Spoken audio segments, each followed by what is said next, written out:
We are on week 10. Part of me is excited. Part of me is sad. Part of me is jacked about the top 6 things, though, that I'm looking forward to this weekend. Starting at number 1, kicking off college football week a little early in Montlake. That's right, in Seattle. UW, bowl-bound UW, hosting bowl-bound Oregon State. Both teams coming off a bye. How are they prepared in this game? What is the weather going to be like for Michael Penix Jr. in this passing attack? How will they deal with it? I can't wait to see what they look like coming off a bye. Does their scheme change up a little bit? How do they plan on slowing down this offensive front run game attack for Oregon State? And for the Beavs, who's going to be QB1? Is he going to be Chance Nolan? Is he back? How about Ben Gilbranson? All he's done is won every game where he's the starting quarterback. It is going to be enjoyable to watch this because I see 2 teams, bowl-bound, 6 wins, both of them trying to make a lot more noise. And I don't think they're anywhere near their ceilings under first-year head coach Kalen DeBoer and Jonathan Smith, respectively. Number 2 for me this weekend, how about Oregon?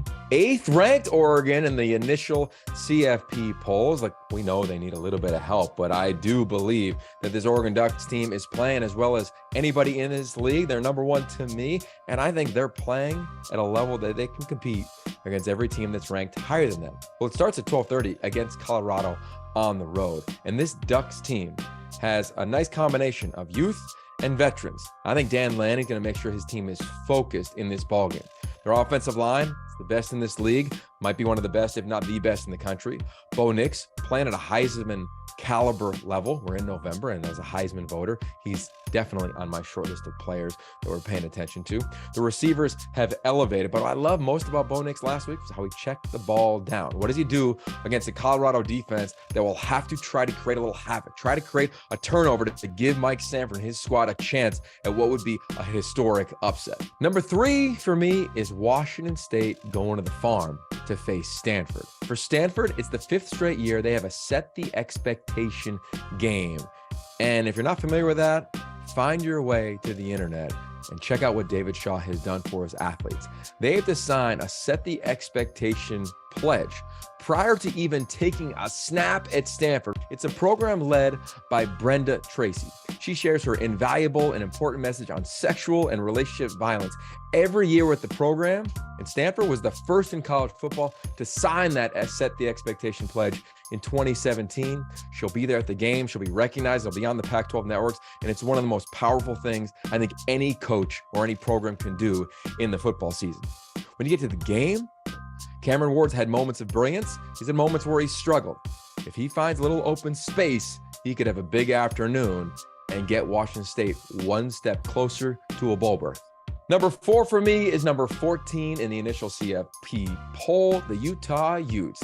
They host Arizona. There might be a little snow on the ground. It's going to be a bit chilly. And I can't wait to get there with my partner, Ted Robinson, and our team. We got it covered on the Pac-12 Networks. Now, with that said, speaking of coverage, Utah is going to be challenged by the offensive firepower of Jed Fish's team. Ted and I have called the last 4 Arizona games. We've seen this offense at its best, and every week it has gotten better. It starts with Jaden DeLora in the pocket. If he can play clean, and not try to be a hero, not get off platform too much, they're hard to stop. I can't wait to watch Clark Phillips, Cole Bishop, this back end. How do they manage the weapons of Arizona? Because Utah, we know the deal. If they win out, they'll find their way to Las Vegas. They'll have a chance to go back to the Rose Bowl in Pasadena. And if chaos happens, maybe even a little bit more. 5 for me is in the nightcap. UCLA, number 12 UCLA in the initial CFP polls, goes to play Arizona State. Arizona State wants to continue to win. They want to find their way to the postseason under Sean Aguano. Now, Sean Aguano calling plays. Trenton Bourguet making plays. Jalen Conyers making a lot of plays at the tight end position. I got a feeling there's going to be a lot of energy in Tempe Saturday night. And for the Bruins, they're going to have to be focused. We've seen playoff dreams die in November in this stadium, a la Oregon a couple years ago. How does UCLA manage it? It's a veteran team led by Dorian Thompson-Robinson, Zach Charbonnet, Darius Muasau playing as well as any linebacker in this league right now. But they will be challenged going up against a team that offensively has changed their entire scheme in the last week and a half. There will be some drama. I got a feeling that hashtag Pac-12 After Dark might be trending Saturday night. And the final thing I'm most looking forward to this weekend is right here in LA. USC hosts the Cal Bears and one-time USC defensive coordinator, now Cal head coach, Justin Wilcox. Well, we know a few things.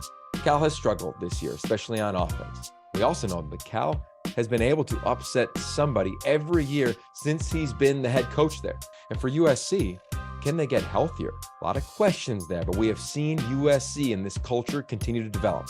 So impressed with what Lincoln Riley has been able to do with this roster. So many new faces, from so many different places. His ability to put this thing together and have USC in position to take a run at going to the Pac-12 title and even a CFP berth after 4 wins a year ago. Hat tip to you, Coach Riley.